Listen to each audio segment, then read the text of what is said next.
There's not a lot to talk about the aortic arch. The aortic arch is basically an extension of the thoracic aorta. No, thoracic aorta on the downward side, and we have the upper thoracic aorta on the downward side, and then we have the aortic the ascending aorta here, and in the middle of it we can see that there is the aortic arch.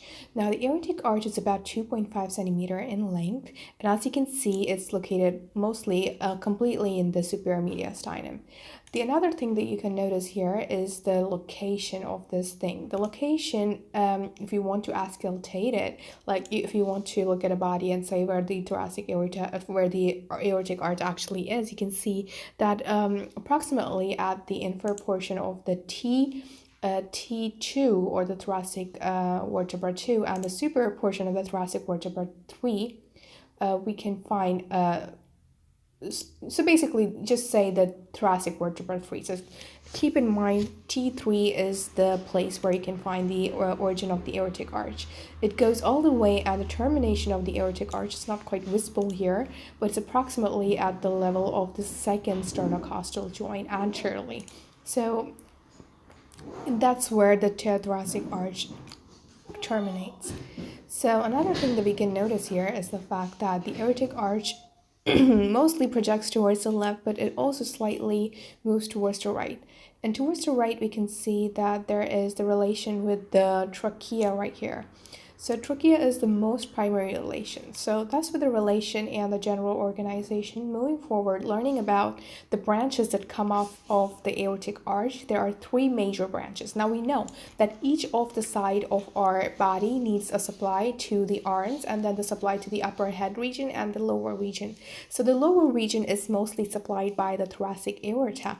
That's the downward extension of the aorta right here. But what about the upper region? The upper region is mostly supplied by the major branches of the ascending arch of the aorta. So we have the brachiocephalic trunk that gives rise to the subclavian artery here, and then we have the subclavian and the carotid artery that goes towards the left. So remember, towards the left we have two primary branches, the common carotid, and we have the brachiocephalic.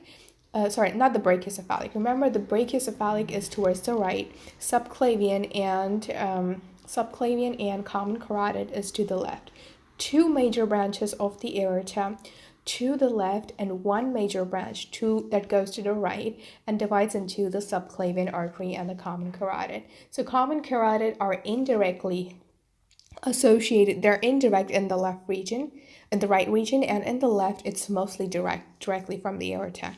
So that sometimes there's also the coming out of arteries like we have the aortic arch. The inferior includes the inferior thyroid, then we have the thymic, and then we have the coronary arteries and the bronchial arteries. Though mostly they actually come out of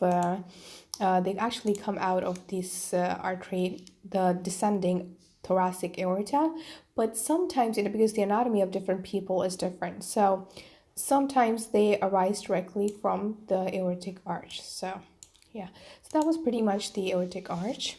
Next thing that we're gonna do, the next thing that we can look at is the fact that there are a lot of pathologies that are associated with the aorta. The first pathology is known as the coarction or the obliteration. So what happens is that in neonatal individuals or in babies, you can observe that there is something known as the obliteration of the aorta. There's not a complete formation of aorta, which leads to, the blue baby syndrome or the lesser supply of oxygen in overall. And due to the fact that most of the major arteries like the left subclavian and the brachiocephalic trunk and the carotid arteries are associated with aorta, the coarction of aorta is quite fatal, because if there's a coarction here, there might be a blockage in the other arteries too. So next thing we can observe here is the aortic aneurysm. So aneurysm is mostly the blockage or the failure and this or the degeneration of the aorta. So what happens is that there are certain smooth muscles. We all know that blood vessels are made up of smooth muscles. And when these smooth muscles degenerate and the elastic fibers degenerate, and this is the most common cause of this is cigarette smoking.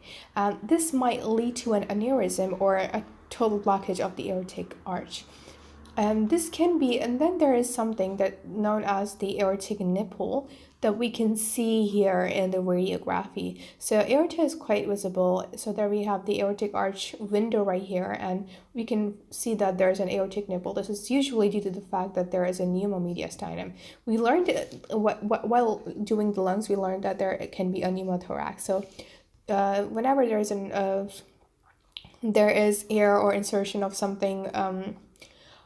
For example, in penetrating trauma or some major rupture in the airway, there can be a pressure on the aortic arch that can lead to aneurysm.